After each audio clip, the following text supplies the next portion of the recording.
સહિતના પૂરપાર ઝડપે આવતી ગાડી નાસ્તા હાઉસમાં ઘૂસી ગઈ।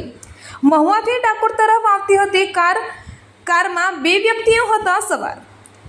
કાર અકસ્માતમાં 5 વ્યક્તિઓ થયા ઈજાગ્રસ્ત। તમામ ઈજાગ્રસ્તોને 108ના માધ્યમથી તાત્કાલિક અસરથી ડાકોર સરકારી હોસ્પિટલ ખાતે ખસેડવામાં આવ્યા હતા। जी आपનું નામ? રાવજીભાઈ ઉદયસિંહ પરમાર। जी શું ઘટના ઘટી?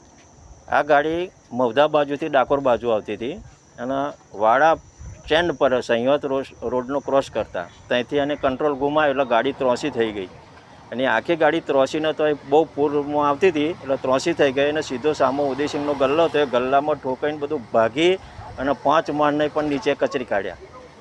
એ લોકોને દવાખાનામાં લઈ ગયા છે અને ગાડીવાળા છે તે 2 નાસી ગયા। ગાડી પૂરપાટ સ્પીડે આવતી? हाँ बहु स्पोરમાં कम से कम 100 મીટરથી તો એના ઢળણ સીધી આ ગલ્લામાં ઠોકાઈ। કેટલા વાગ્યાની આ ઘટના? બપોરના અરસામાં બન્યું। હાલ ઘાયલોને ક્યાં લઈ ગયા છે? અત્યારે તો દવાખાનામાં રેફરલ હોસ્પિટલ ડાકોર ખાતે ખસેડ્યા છે, ત્યાંથી આગળ લઈ જાય તો ખબર નહીં। જી આપનું નામ? વિષ્ણુભાઈ લક્ષ્મણભાઈ। જી શું ઘટના ઘટી?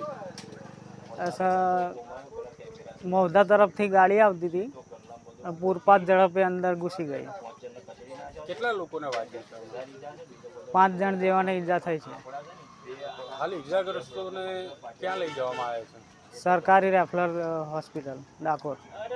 ગાડી આશરે કેટલી સ્પીડ પર આવતી હશે? એ તો અંદાજિત કહી ના શકાય। પૂરપાટ સ્પીડે હતી?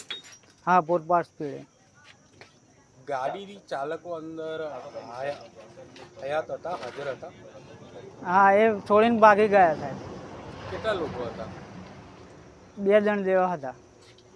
કોણ કોણ હતું? એક છોકરો ને એક છોકરી હતા।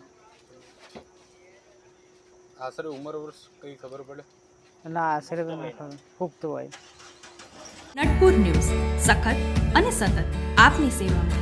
અમારા ફેસબુક પેજ, ઇન્સ્ટાગ્રામ, યુટ્યુબ ચેનલને સબસ્ક્રાઇબ કરો અને ફોલો